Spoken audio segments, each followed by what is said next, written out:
are in a wonderful antique shop, brocante shop, and Steve has delightfully decided to get me this secretaire for my birthday, which is fantastic.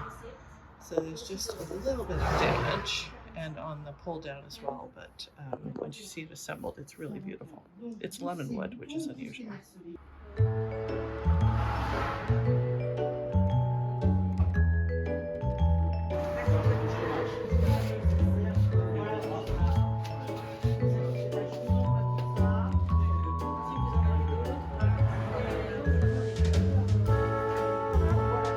The shop we are in is Laurent Deco, and it's just outside of Terrasson-la-Ville-Dieu, which our GPS loves to say as Terrasson-la-Vallée-Dieu, so that's always entertaining. And it's just chock-a-block full of wonderful pieces and interesting pieces as well, in all varying condition. Some pieces that are perhaps past their prime. One wouldn't want to encourage some sorts of trade, but it's just beautiful little pieces everywhere. Should you need to fake up some ancestors, I think we've got you covered. A couple of generations going here. Ancestors on your wall. Of course, the pieces I really like come with the price tag accordingly. It's really quite a full shop. I'm always curious what would grab other people's eyes in a place like this that's full up. Are you into the vases? Are you into the furniture? Are you into candlesticks? What about chandeliers? They've got a few of those just up everywhere. I think you should drop us a comment and let us know if you were in this store, what would grab your eye. We're a bit puffy because we've just moved it out of the car. Thank you, Elske, for your help. And Sarah loved it. I loved it too, quite frankly. Yeah. And I said I would buy it for her for her birthday. So it's finally here in the Chateau. And this, I think, is what really attracted us to it. So we've got just lovely, it's lemon wood throughout. Yeah. But the color of the wood is just absolutely gorgeous. I mean, the burl in it is just beautiful. Yeah. So I have an office space. Yay! There you go. Happy birthday, love. Thank you. I'm the lucky duck. And there we go. That's two. Looking fitting tidily on this wall, I'd say. It looks like it was made for it. Yep. Yay! Ooh, it looks good in this light. It's a very, very pretty piece of furniture. I'm very happy. Thank you for my birthday present. As if going to Paris and buying fabric wasn't enough. Well, you know. I'm a spoiled duck. It was a big birthday. It was a big birthday. It needed a symbol. A marker. Yeah, that it is. Beautiful. Thank you. I am up in my sewing room again, and I've got the material that we got in Paris, and we went out yesterday and did a little tour around to Périgueux and found this trim that matches just beautifully. So because it's fairly finicky, I am just hand basting it in place along my sewing line, and then I will put the matching piece over top, and hopefully we will have a nice big fringed pillow at the end of it. Say that 3 times fast. I also made a point of trying to center the pattern, so this will be the center of the pillow and everything flows out from that. I hope you guys can see that, but I'll show you when it's done. I've been all the way around and I'm pretty happy with how it's come out. I do think I'm going to do one more pass just for a little extra security and because I've got just a little bit of room, so I'll go just inside the last stitch line and then I'll turn it fully inside out, stuff it up, and we'll see what it looks like.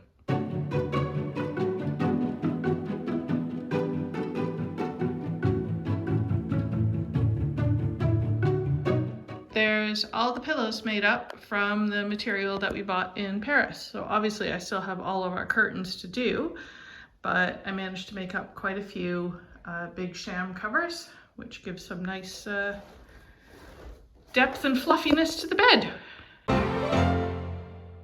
Elske running a couple of day-long workshops while she's here, including cyanotype and encaustic. So this is the cyanotype, which is an early form of photography. Follow along and watch the cool things we make. And then you just coat like that. And then I always end up going a little bit this way as well. I can't believe we're making cyanotypes in the wine cellar of a chateau in France. It's a good day. So cool. It's a very good day.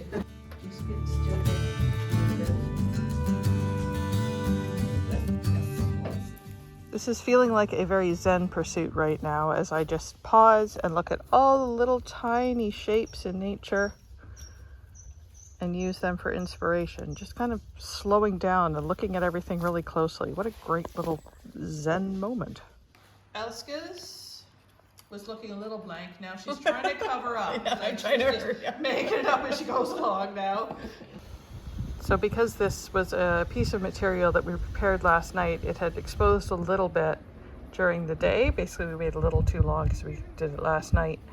So it's just taking longer to expose. You really want it to go gray, apparently. It goes, well, gray and then brown. I don't know if we'll get there, but thank you everyone who answered the poll about what I should do. So here's my attempt at a cutout of the chateau, and we'll see if that leaves an impression. Oh, you can actually watch it turn. Okay, I'm kind of loving the shadow of the tower over top of this, the reflection, but anyway. Well, you you can can do see a double the color. exposure with a negative of the tower at some point. Yeah, that's true. That's so nice color. Mm-hmm.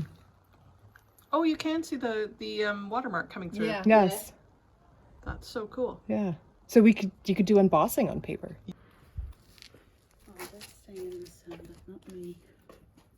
So what the vinegar does is it brings out, especially if you're using a negative, it brings out the mid-tones, which I can show pictures on the computer.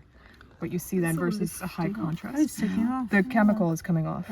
Yeah. So that's what'll happen in the bath, the other baths as well. The problem with the pails is you can't see, but I'll try and do it over here. So when you wash it, When do you know when it's enough? until the water starts to run clear. Which isn't helpful in the blue No, bucket. it isn't. That's right. So then the minimum amount of time is 5 minutes in a bath afterwards, because you want to get all the chemicals off and all the vinegar off. Yeah. Mine is starting to go more blue. Mm-hmm. Oh yeah. So that's why we call the water the developer. Bit of an homage on this one. Homage to Thor. We're trying it on some ceramic, and that doesn't seem to be working as well.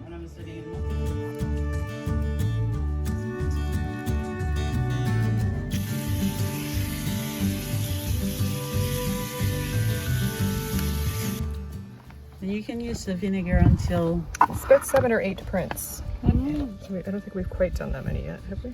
It's getting 2, close. 4, 5. This is the 6th. 6, Okay. 7. We're on 7.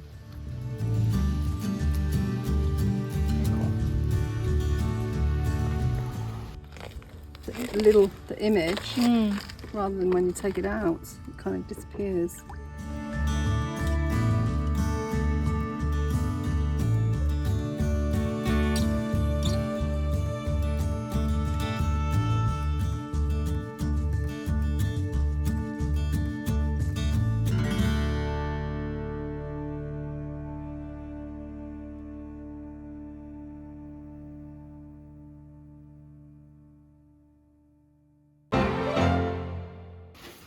And then you add beeswax. So you can add, I had blocks of beeswax. It's in the freezer right now. Okay. So I'll bring it out after. And you melt it all together. And then when it's all melted, you have to let it settle. You have to let it solidify. So then you're ready. So then you can lift your, and if it gets stuck a little bit, just swirl it and then up. And then you can just take it, and I have about the right amount for these. And then you just pour, and then you have to make sure you get into your corners. So this is why we heated our surface, so we have a little bit of time to make sure that you can play with it a little bit. So once you've got it set, then you use your hand and just gently rub it on. Oh, it's still warm. Yes, it needs to be a bit warm.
Well, that was a lot of fun with just one basic encaustic technique. Discover your inner artist and create something beautiful next year with Elske at our Creative Awakening retreat at a private chateau.